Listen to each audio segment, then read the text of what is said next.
Assalamualaikum warahmatullahi wabarakatuh.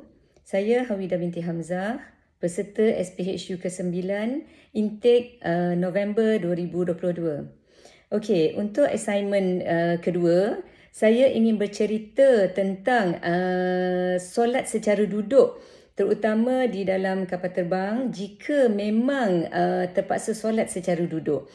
Kenapa ia sangat penting untuk dipelajari?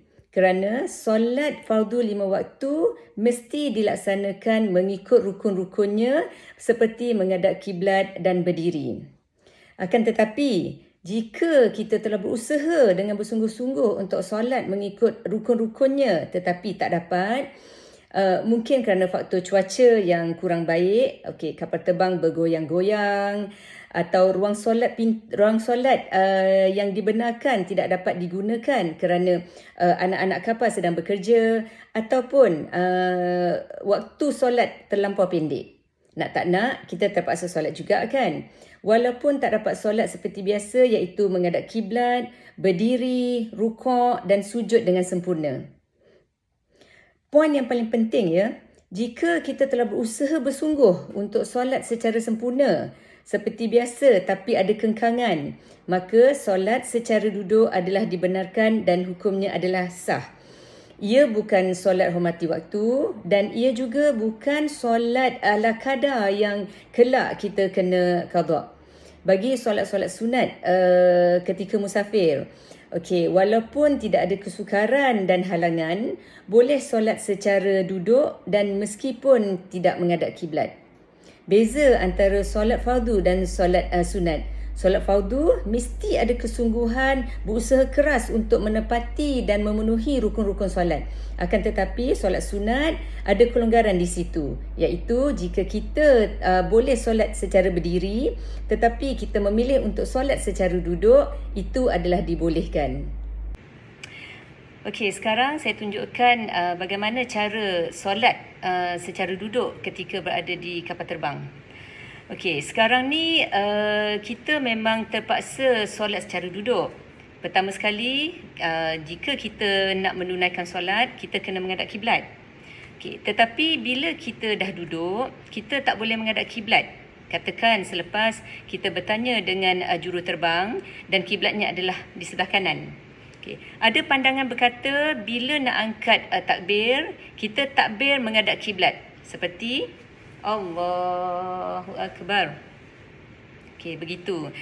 Sebenarnya tak perlu kerana kita diwajibkan menghadap kiblat daripada mula awal solat, angkat takbir sehinggalah ke akhir memberi salam.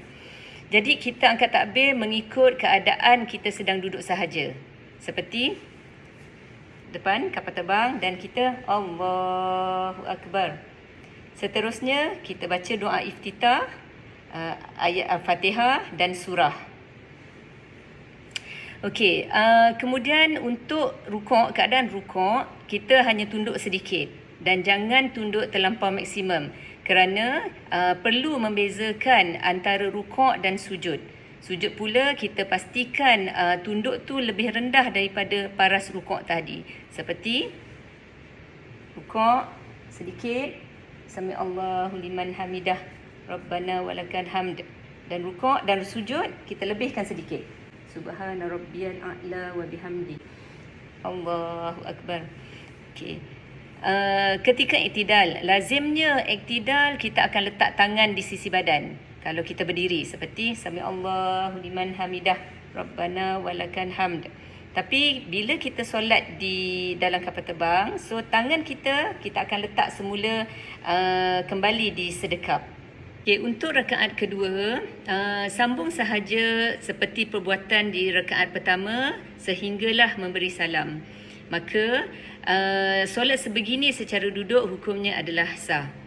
Jika kita sedang solat, tiba-tiba kapal terbang bergoyang-goyang disebabkan oleh angin kuat, kita boleh pegang seketika kerusi untuk stabilkan badan kita.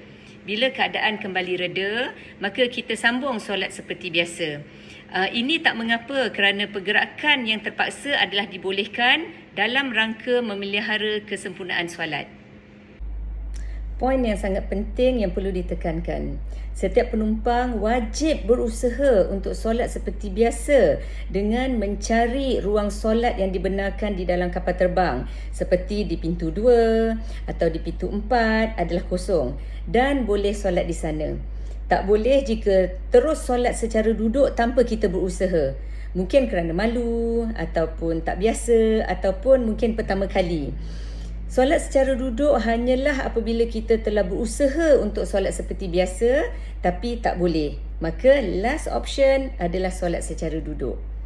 Semoga video ini memberi panduan dan dapat membantu kita untuk solat, terutamanya bagi jemaah haji dan umrah, dengan tidak meninggalkan solat dengan sengaja ketika berada di kapal terbang.